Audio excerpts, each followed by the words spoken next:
Today the topic of passive voice for all classes।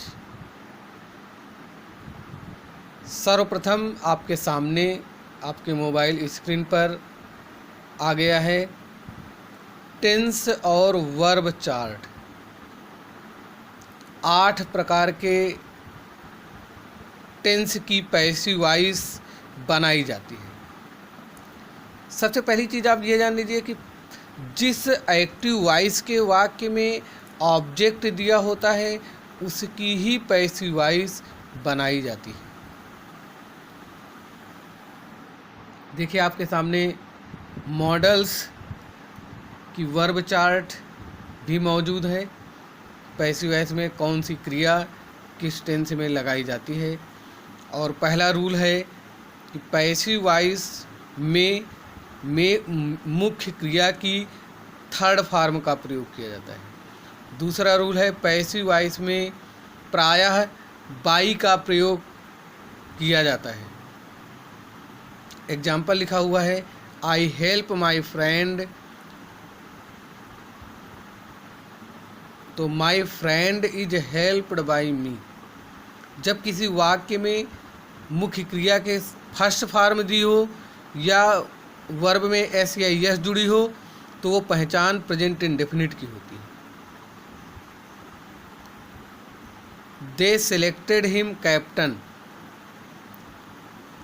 देखिए अब इस टेंस में इस वाक्य में मुख्य क्रिया की सेकंड फॉर्म, जब मुख्य क्रिया में की सेकंड फॉर्म दी हो तो ये वाक्य हमको बताता है कि पास्ट इंडेफिनिट टेंस का, और उसकी पैसिव वॉइस बनाने के लिए वाज वर का प्रयोग किया जाता है। He was selected captain by him. अथवा डबल ऑब्जेक्ट होने के कारण हम इसको दूसरे तरीके से बना सकते हैं, captain was selected him by them. Rule अगला है अगर किसी वाक्य में नो अथवा ओबलाइज दिया हो तो बाई के स्थान पर टू का प्रयोग किया जाता है। He has known them, they have been known to me.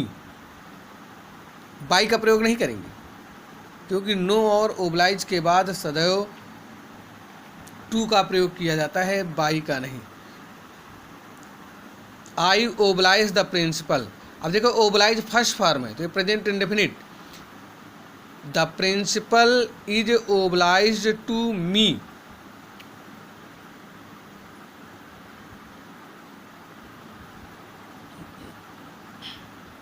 यदि वाक्य प्रश्नवाचक हो और उसमें हु दिया हो तो हु को हटाकर बाई हुम से आरंभ करके वाक्य बनाया जाता है।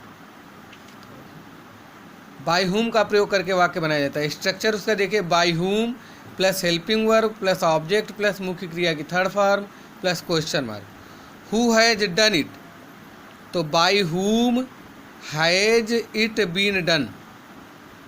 Who will abuse you, by whom will you be abused.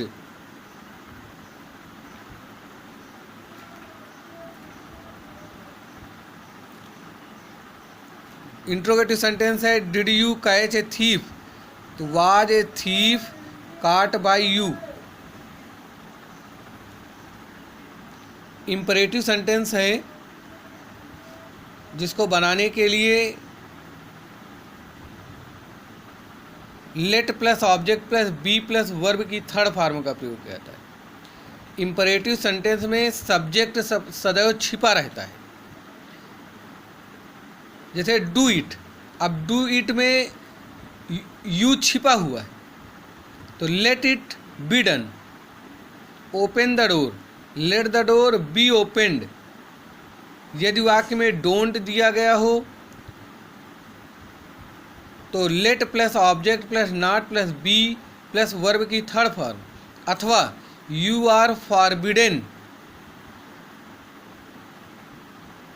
You are forbidden to.